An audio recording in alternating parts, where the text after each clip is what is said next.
오늘 우리에게 주시는 하나님의 말씀은 골로새서 3장 12절에서 17절 말씀입니다. 그러므로 너희는 하나님이 택하사 거룩하고 사랑받는 자처럼 긍휼과 자비와 겸손과 온유와 오래 참음을 옷 입고 누가 누구에게 불만이 있거든 서로 용서하여 용납하여 피차 용서하되 주께서 너희를 용서하신 것 같이 너희도 그리하고 이 모든 것 위에 사랑을 더하라. 이는 온전하게 매는 띠니라. 그리스도의 평강이 너희 마음을 주장하게 하라. 너희는 평강을 위하여 한 몸으로 부르심을 받았나니 너희는 또한 감사하는 자가 되라. 그리스도의 말씀이 너희 속에 풍성히 거하여 모든 지혜로 피차 가르치며 권면하고 시와 찬송과 신령한 노래를 부르며 감사하는 마음으로 하나님을 찬양하고 또 무엇을 하든지 말에나 일에나 다 주 예수의 이름으로 하고 그를 힘입어 하나님 아버지께 감사하라. 아멘. 우리가 함께 나눌 말씀의 제목은 감사하는 자가 되라 라는 제목입니다. 추수감사절을 맞이해서 우리가 하나님께 감사하는 것 너무나 많습니다. 우리가 생각만 해보면은 어느 것 하나 내가 창조한 것이 없어요. 저도 정말 살아가면서 내가 뭔데 이렇게 먹어도 되나? 이렇게 맛봐도 되고 누려도 되는가? 내가 뭔데 이렇게 좋은 옷들을 입어도 되나? 내가 도대체 뭐를 했길래 차를 몰고 다니나? 여러분 그런 생각 안 하세요? 당연히 뭐 해야 되는 것처럼 누릴 수 있는 것처럼 누리세요? 여러분 살아가면서 생각해 보면요, 우리는 온통 은혜 아닌 것이 없습니다. 감사하지 않을 것이 하나도 없습니다. 그러니까 여러분 우리는 입만 벌리면 주여 감사합니다, 주님 감사합니다. 사실은 종일토록 감사해도 감사를 다 못 드릴 거예요. 더구나 우리는 구원의 은혜를 받았잖아요. 하루에도 수없이 범하는 생각으로 말로 마음으로 행동으로 지은 수많은 죄악을 우리가 감당한다면 우리는 아마 제정신이 아닐 거예요. 근데 끊임없는 죄사함의 은혜를 무한히 받고 살아가는 것이 우리들입니다. 우리는 그냥 앉으나 사나 누우나 무엇을 하는지 감사로 생존하고 감사로 살아가야 할 존재들이죠. 추수감사절을 통해서 1년 동안 하나님이 우리에게 베푸신 모든 것으로 인해서 감사해야 합니다. 그런데 실상 우리는 그렇게 많이 감사하지를 못해요. 왜 감사하지를 못할까요? 우리는 감사의 이유를 내가 원하는 것이 성취되었느냐의 여부로 결정하기 때문에 그래요. 내가 목표로 하는 것이 이루어졌느냐의 여부로 감사할지 안 할지를 결정하니까 우리는 영원히 감사하기가 힘든 거죠.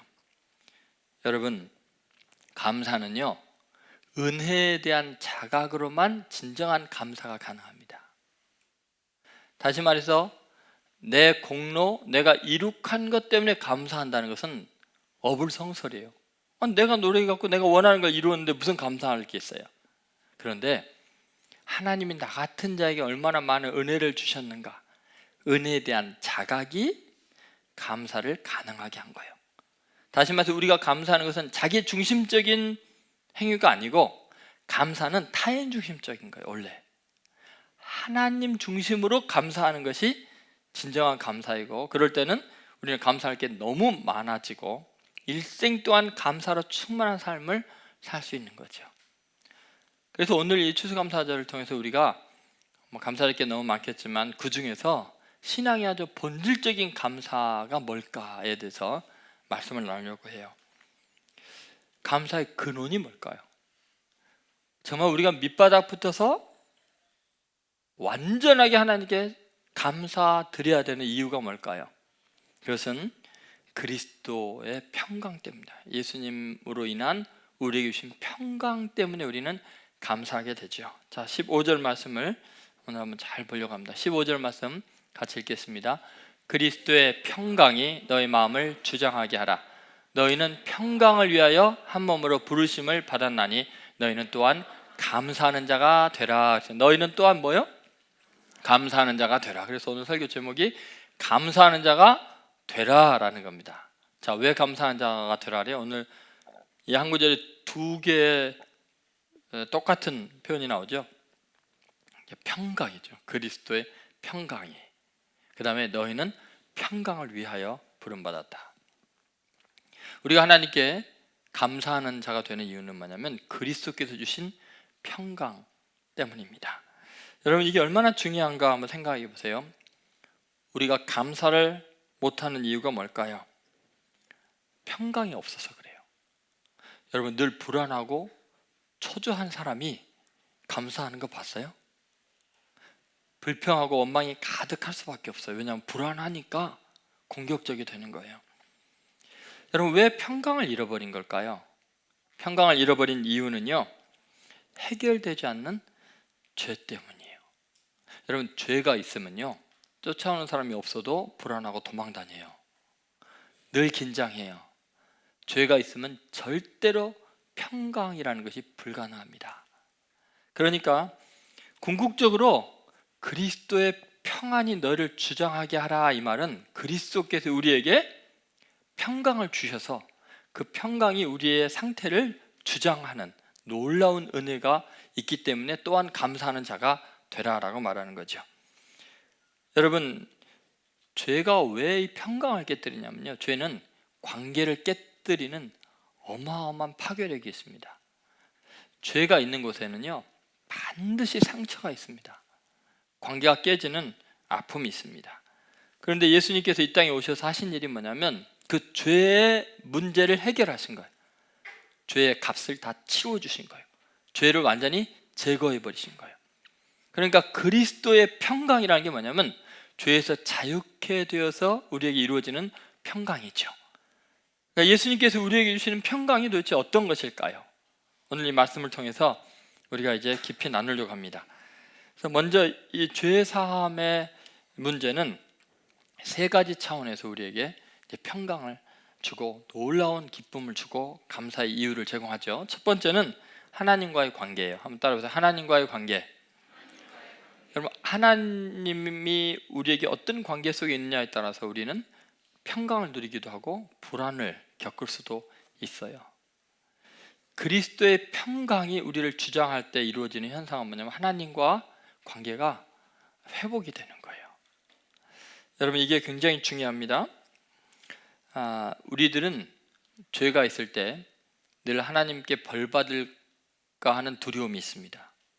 해결되지 않는 죄가 있으면 언제 그 죄가 폭로가 될지, 그 죄에 대한 대가를 치르게 될지 늘 불안합니다.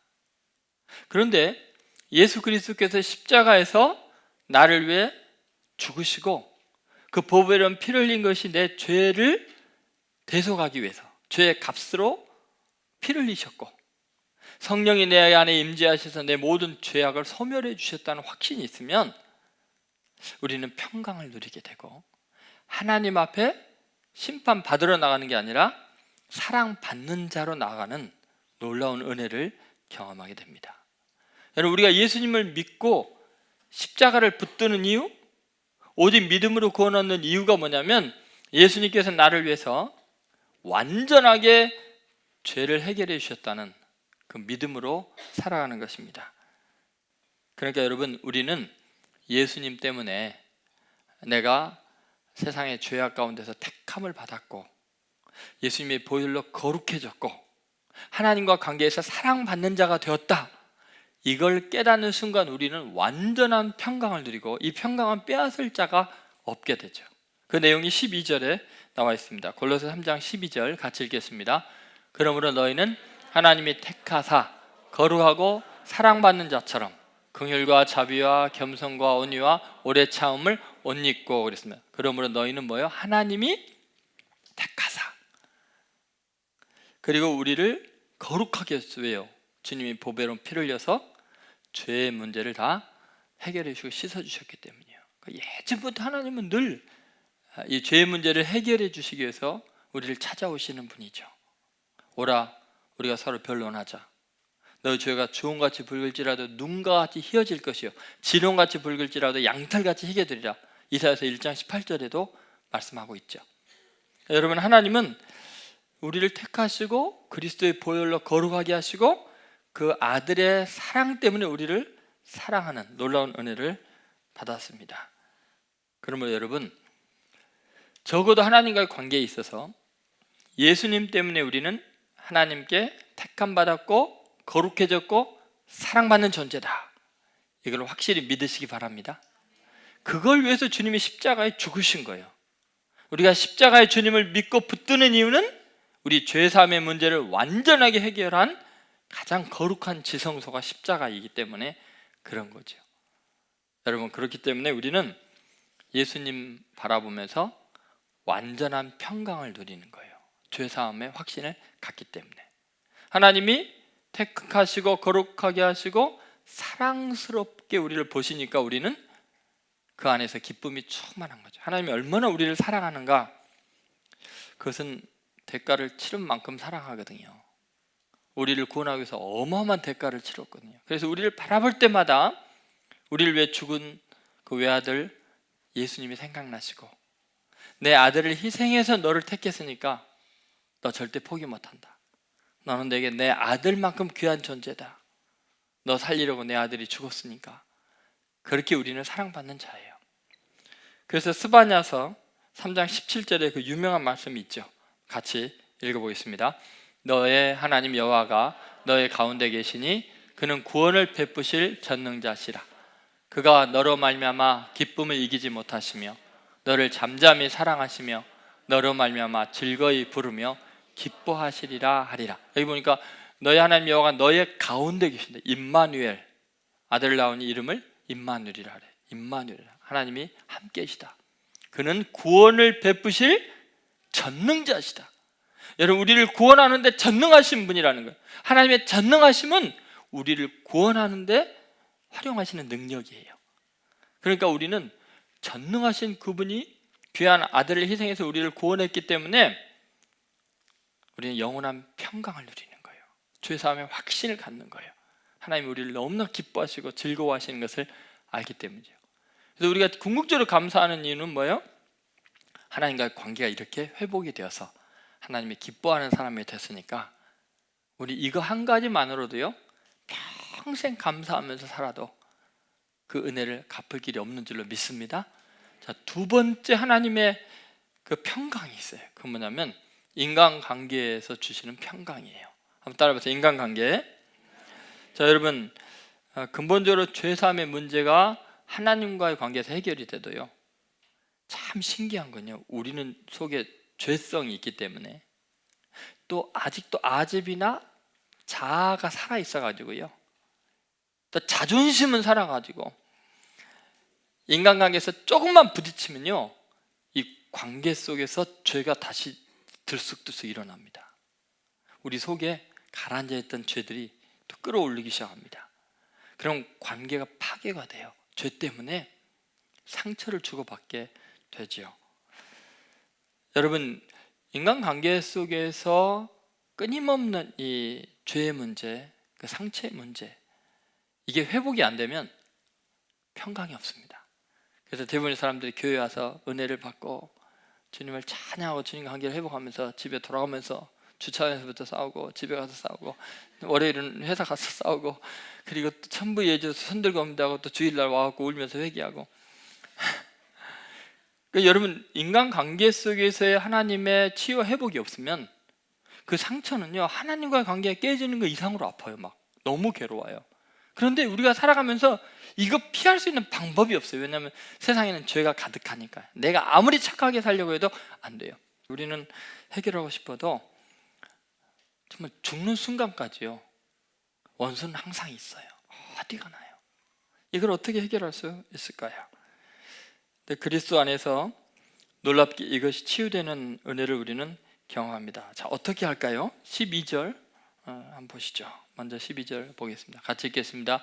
그러므로 너희는 하나님이 택하사 거룩하고 사랑받는 자처럼 긍휼과 자비와 겸손과 온유와 오래 참음을 옷 입고 그랬어요. 여러분, 우리는요, 우리 자신이 어떤 자질이 있고 능력이 있어서 이웃과의 관계가 회복이 되고 용서할 수 있는 게 아니에요. 우리는 흔히 그래요. 어떤 절망적인 상황을 경험하고 어떤 인간관계가 깨지는 아픔을 경험할 때 그를 용서하느냐 마느냐의 문제를 내 감정과 내 인격의 수준, 내가 여유 있는 사람이 되면 용서하겠다는 생각을 해요. 죽을 때까지 용서 못합니다. 그러면 어떻게 용서할 수 있냐면요, 내 본성과 전혀 다른 그리스도의 성품으로 옷을 입으라는 거예요. 그래서 오늘 분명히 뭐라고 나왔어요? 긍휼과 자비와 겸손과 온유와 오래 참음, 이거는 나와 상관없는 성품이잖아요. 혹시 여러분 중에 나는 긍휼이 많아, 나는 자비가 있는 사람이지, 나는 온유한 사람이야, 그런 사람 있어요? 여러분, 옷을 입는다는 건 뭘 의미하냐면요, 내 부끄러움을 가리는 거예요. 내게 없는 사회적이고 정치적이고 법적인 어떤 힘을 얻고자 할 때는 옷을 입어요. 제복을 입어요. 여러분, 경찰이 트럭을 멈추게 할 힘이 있는 게 아니에요. 어떤 사람인지 도로 위에서 통제할 수 있는 힘이 내재되어 있는 게 아니고 경찰 제복을 딱 입는 순간 힘이 나오는 거예요. 권세가, 법적인 세력이 나오는 거예요. 지금 분명히 성경은 우리한테 너 인품 좀 착해져갖고 용서하라는 게 아니에요. 옷 입으라는 거예요. 네 거 아니니까 네가 그거 할 수 있는 권한을 입으라는 거예요. 그 판사의 업처럼 그렇게 하라는 거예요. 그러니까 주님께서 우리에게 평강을 주시기를 원해서 우리에게 이 옷을 입혀주기를 원하시는 거예요. 그러니까 여러분, 인간관계 속에서 어렵고 힘들 때요, 내 성격과 내 감정으로 용서할 그 준비가 되면 용서할게, 그러면 평생 못해요. 그냥 긍휼과 자비와 온유와 오래 참음을 옷 입으세요. 내 거 아닌 것 같이 좀 어색해도 그렇게 하라는 거예요. 제복을 입은 사람처럼. 나는 지금 뭘 입었다? 긍휼의 옷을 입었다. 자비의 옷을 입었다. 온유의 옷을 입었다. 온유하고 관계없는 사람들이 많잖아요, 그죠? 인내의 옷을 입었다. 그럼 어떻게 해요? 그 능력이 나오는 거예요. 그걸 입으라, 그렇게 이야기하는 거죠. 그래서 13절에 보면 이렇게 말합니다. 13절, 자 같이 읽겠습니다. 누가 누구에게 불만이 있거든 서로 용납하여 피차 용서하되 주께서 너희를 용서하신 것 같이 너희도 그리하고. 여기 잘 보시면, 자, 누가 누구에게 불만이 있거든, 이게 무슨 말? 이게 공동체가 모여 있으면 인간 사는 세상은 다 불만이 있습니다. 그 불만 있는 게 정상이에요. 만약 불만이 없으면 너와 내가 구분이 안 된 거지 뭐. 똑같은 생각, 똑같은 행동, 그 징그럽잖아요. 로봇이지 그게. 여러분 스타워즈 같은 데 보면은 하얀 로봇들이 줄을 서갖고 착착착착 걸어다니고 봤죠? 전혀 인간미를 못 느끼죠? 느끼나요? 여러분, 불만이 있다는 것은 다르다는 거예요. 그래서 인간인 거예요. 여러분, 그렇게 누구와 누구에게 불만이 있거든 그리스도인에게 하는 말 아니에요. 지금 긍휼과 자비와 겸손과 온유를 옷 입고 있는데도, 하나님의 택하시고 거룩하고 사랑받는 자인데도 서로 불만이 있어요. 그것이 정상이에요. 그런데 그때 어떻게 평강이 가능한가? 그것은 서로 용납하며 피차 용서하되. 자, 조건이 있어요. 어떤 식으로? 무슨 힘으로? 주께서 너희를 용서하신 것 같이 너희도 그리하고. 여러분, 우리는요 아무리 생각해도 늘 억울해요. 왜 저 인간은 저럴까? 왜 내게 이렇게 말하고 이렇게 행동하는 걸까? 절대로 그 사람을 이해할 수 없어요. 우리는요 예수님이 나를 용서하신 것 같이 용서할 뿐이에요. 내가 예수님께 받은 긍휼을 통해서 긍휼을 베푸는 거예요. 여러분 보세요. 주께서 너희를 용서하신 것 같이 하면 게임 끝난 거예요. 이제 예수님이 우리를 용서하실 때 너 회개하면 너 뭐 잘못된 것에 대해서 철저히 뉘우치고 대가를 치러주면 내가 용서할게, 그러세요? 예수님은 우리의 상태에 상관없이 긍휼을 베풀었고 자비를 베풀었고 온유하게 대해주셨고 오래 참아주셨어요. 그 예수님이 나를 다루시고 대우하시는 것 때문에 우리는 사랑을 알았고 내 죄가 얼마나 큰지를 알았고 그래서 그 사랑 때문에 자유해졌고 행복해진 거예요.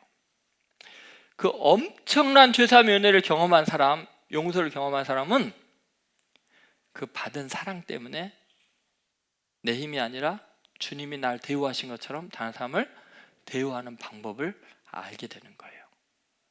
그리스도께서 하신 것처럼 하라는 거죠. 그러니까 여러분 두 가지 다 마찬가지예요. 내 인품이 훌륭하고 이제 내 마음이 준비되고 내가 여유가 생기니까 이제 너 용서할게, 이거 아니라니까요. 그냥 옷 입고 하는 거예요. 그리고 내가 대우받고 그런 것처럼 그냥 용서하고 사랑하는 거예요. 피차 불만이 있어도 용서하는 거예요. 여러분 용서하라는 것은 뭐예요?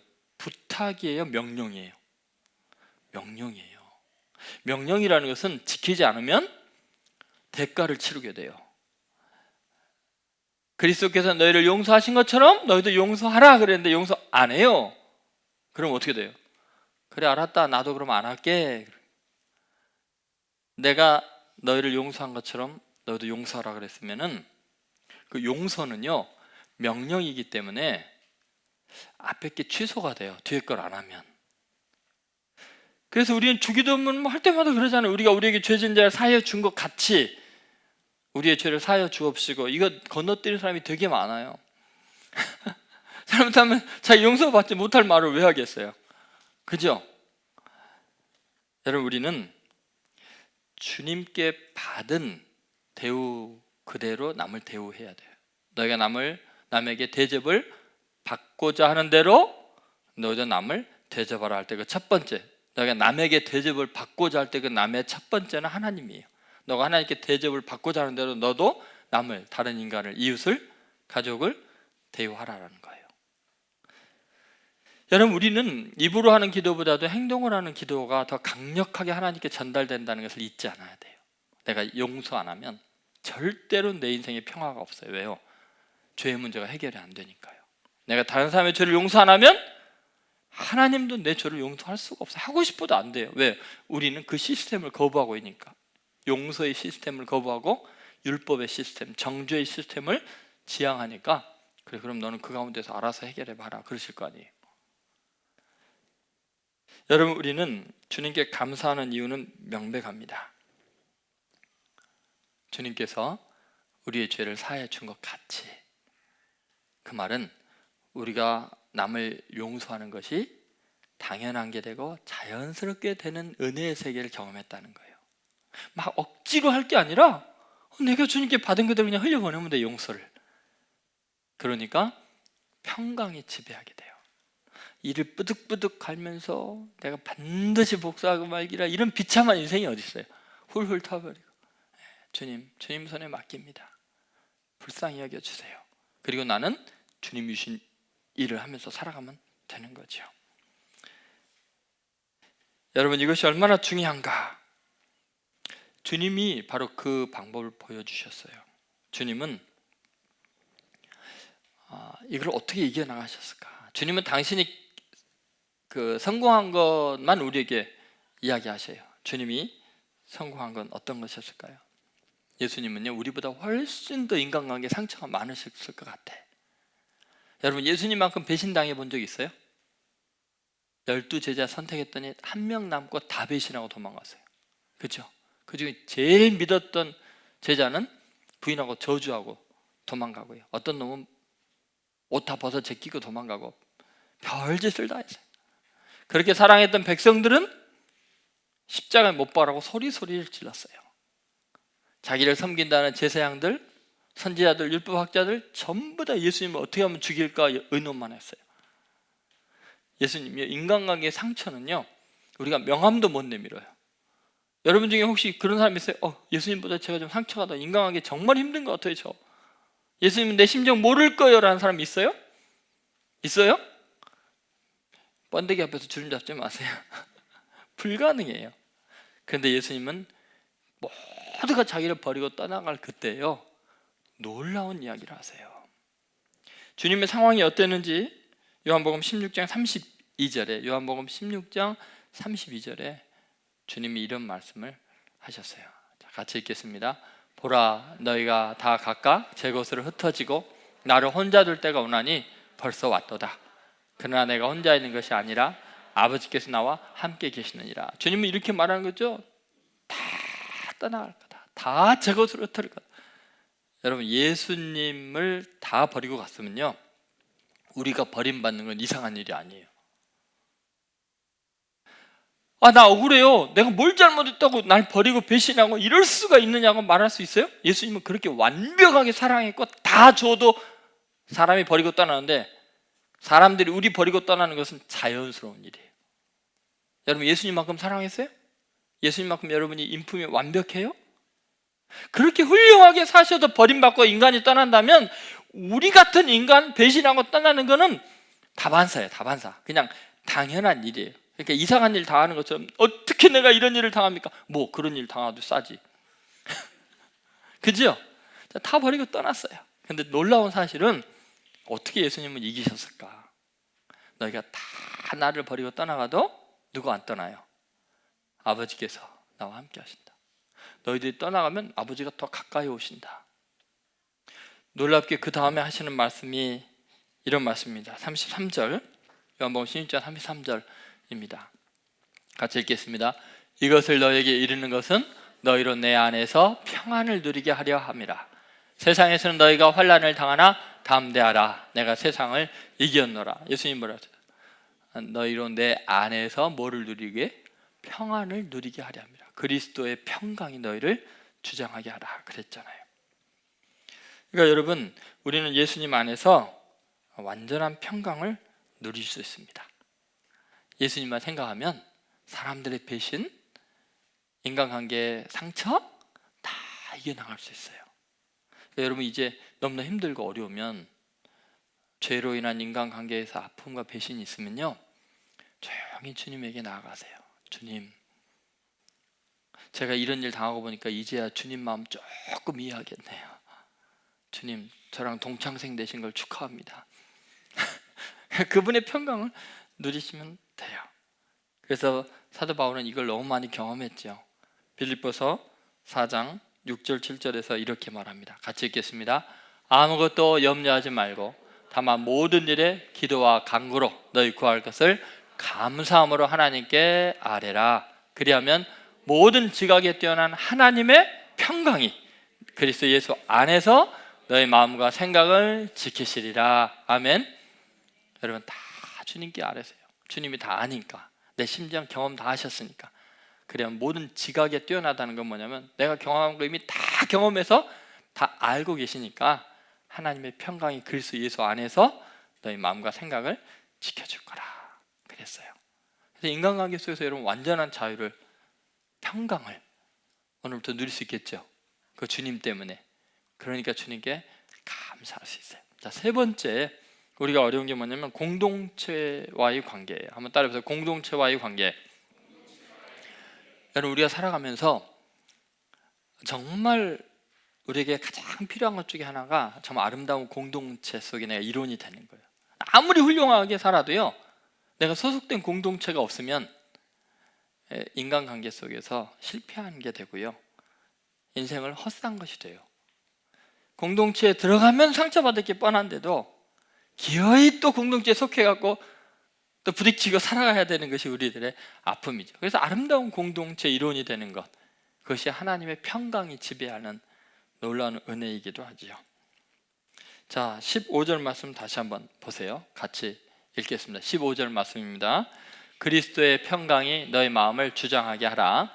너희는 평강을 위하여 한 몸으로 부르심을 받았나니 너희는 또한 감사하는 자가 되라. 여러분, 너희는 평강을 위하여, 그 다음 뭐예요?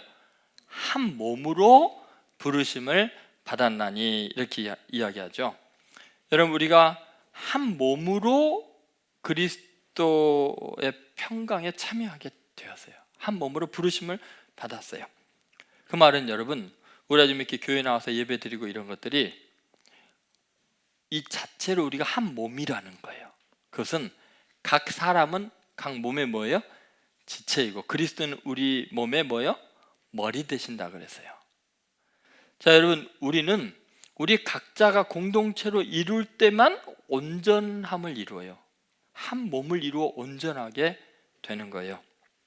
다시 말해서 우리가 따로 떨어져 있으면 우리는 온전하거나 아름다운 존재가 되지 못해요. 여러분이 아무리 개별적으로 훌륭하고 멋지게 준비되어도 한 몸에서 떨어져 나가는 순간, 공동체가 없어지는 순간 여러분은 흉측한 괴물이 돼요. 자, 여러분이 몸을 한번 생각해 보세요. 제 몸이 여러분 보시기에 아름다운가요? 비웃지 마시고 자, 제가 몸을 단련했어요. 그래갖고 열심히 해갖고 팔 근육도 멋있게 아름답게 됐어요. 근데 어느 날 이 팔이 뚝 떨어져갖고 저기 있어요. 아름다워요? 끔찍하죠, 그죠? 제가 붓글씨를 잘 쓰고 그림을 잘하고 이 손으로 온갖 재주를 다 부려도 몸에서 떨어져 나가면 그 자체로 재앙이에요, 재앙. 쳐다보기도 싫어져요. 여러분, 우리 자체가 아무리 재능 있고 뛰어나도 한 공동체 그리스도의 몸의 지체로 붙어있지 않으면요 괴물이 되어갖고 있다니까요. 다른 사람들이 보기에 끔찍한 존재들이 되어 있다니까요. 그래서 기독교는요 이 공동체성을 부인할 방법이 없어요. 여러분, 아무리 위가 튼튼하고 굉장해도요 위가 몸 밖에 나와 있으면요 바로 썩는 거예요. 기능 아무것도 못해요. 위 따로 지 혼자서 막 작동하고 소화 잘 시켜도 뭔 소용이 있냐고요. 우리 몸에 붙어 있어야 아름답고 제 기능을 감당하는 거예요. 그러니까 여러분이 힘들어도요 신앙생활 교회만 안 가면 상처받을 일이 없는데도 가야 돼요. 어떻게든 붙어 있어야 돼요. 공동체 일원이 되어야 돼요. 그래서 우리는 그리스도의 몸으로 부르심을 받은 존재들이에요. 그런데 아주 중요한 게 있어요. 왜 우리가 평강 가운데서 조화롭게 각각 다 다른데도 아름다운 몸을 이룰 수 있느냐면요 아주 신기하게 우리의 몸은 절대로 다른 지체와 직접적인 관계가 불가능해요. 전부 다 우리 지체는 움직이는 모든 것, 기능하는 모든 것이 머리를 통해서만 가능하게 돼 있어요.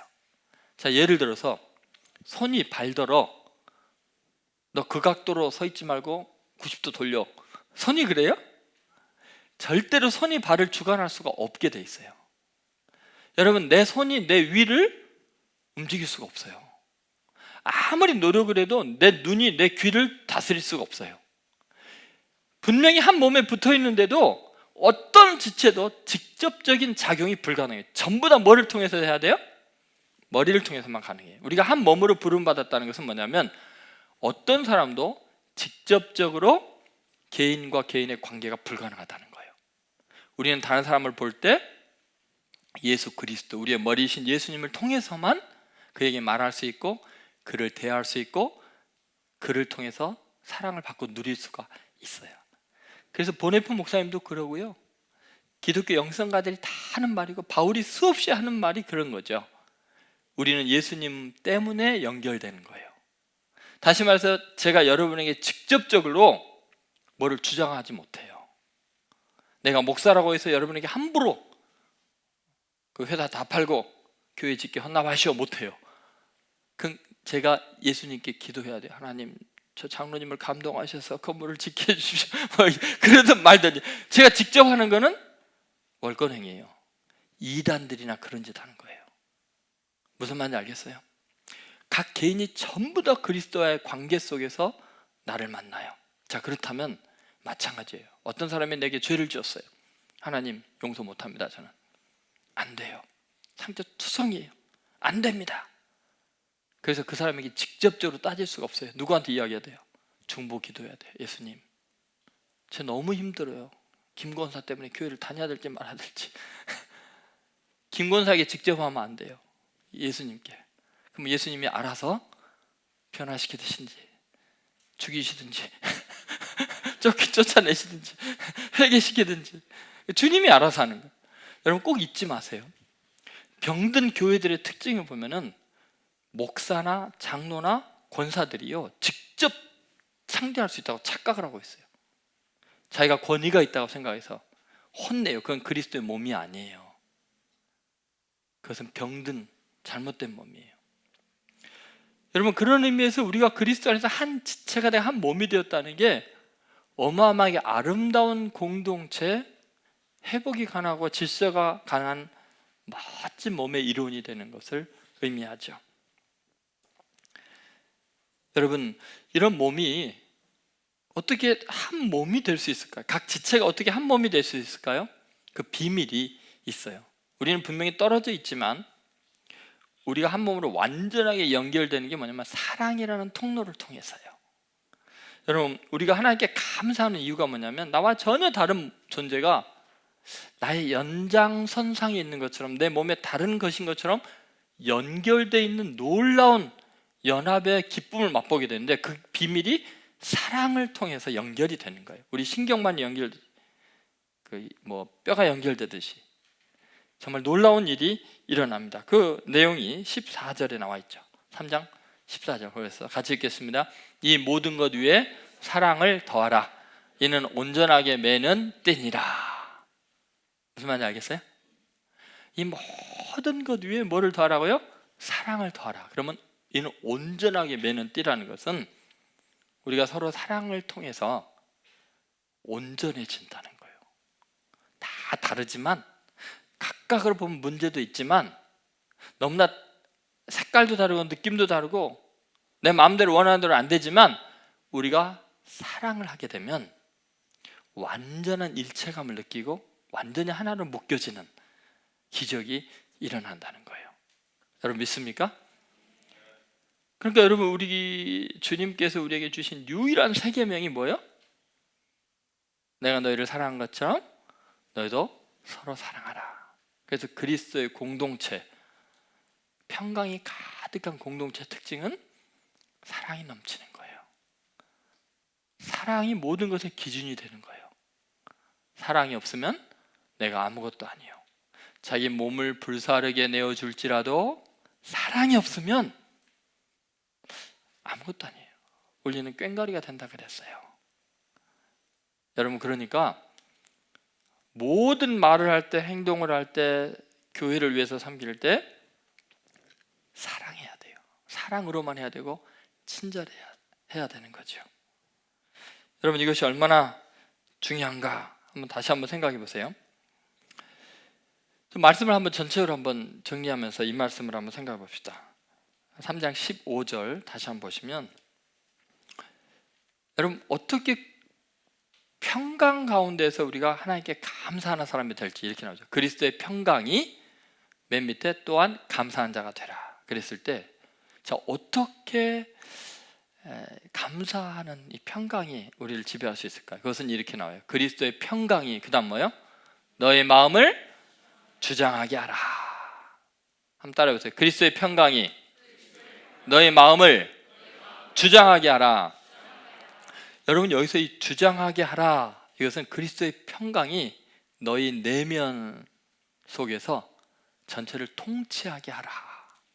그리스도의 평강이 나를 다스리게 하라. 나를 주장하게 하라. 여러분, 주장한다는 게 뭐예요? 만약에 제가 이 모든 걸 주장할 겁니다 하면 여러분은 어떻게 다 따라야 돼요, 그죠? 여러분의 개인적인 감정, 입장, 만약 여러분이 저에게 마음대로 주장하십시오 하면은 다 내려놔야 돼요. 군대에서 지휘관이 주장하는 거죠? 다스리는 거죠? 그럼 나머지는 제가 바쁜데요, 저 피곤한데요, 소용없어요. 다 내려놔야 되고 주장하는 것에 따라야 돼요. 자, 그렇다면 이런 거죠. 우리 인생에서 서로 불만이 있죠? 상처가 있죠? 공동체 안에? 세상 살아가면서 다 그렇죠. 그때 뭐가 주장하는 거예요? 그 상황에서 불만이 있다는 건 부딪히고 막 이러는데, 그때 뭐가 주장하냐면 그리스도의 평강이 우리를 주장하게 하라는 거예요. 내 감정이 주장하게 하지 말라는 거예요. 내 입장이 주장하게 하지 말라는 거예요. 상황이 나를 주장하게 해서는 안 된다는 거예요. 그리스도의 평화, 그리스도의 평강이 주장하게 하라는 거예요. 여러분 믿습니까? 그러니까 이제부터요, 감정, 내려놓으셔야 돼요. 나는 감정 컨트롤이 안 됩니다. 그러면 감정이 주장하는 거잖아요. 그렇게 살면 안 된다는 거예요. 내 입장도 아니에요. 상황도 아니에요. 내 자존심도 아니에요. 그것 지금 내려놓으라고 주님 말하는 거예요. 그리스도의 평강이 너희를 주장하게 하라. 여러분, 이 민족이요, 지금 참 안타까운 현실이 뭐냐면 용서받은 기쁨도 잊어버렸고요, 용서하는 즐거움도 맛보지를 못해요. 그리스도의 평강이 주장하는 게 아니라 자기 이념과 신념과 입장과 이것 때문에요, 불꽃 튀어요. 제가 어제도 가족과 싸울 뻔했어요. 남동생과. 그냥 어떤 한 목사님에 대한 입장 이야기를 하다가 너무 다른 거예요. 너무 달라요. 인식에 대해서.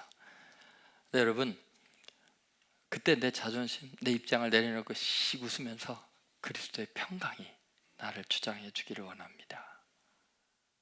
목사로서의 체면 다 내려놓고 집사 앞에서 미안하다, 내가 쓸데없는 이야기했다, 그래야 되는 거예요. 맞습니까? 네, 여러분, 오늘부터 그리스도의 평강이 여러분을 주장하는 놀라운 삶이 되시기를 주의 이름으로 축원드립니다.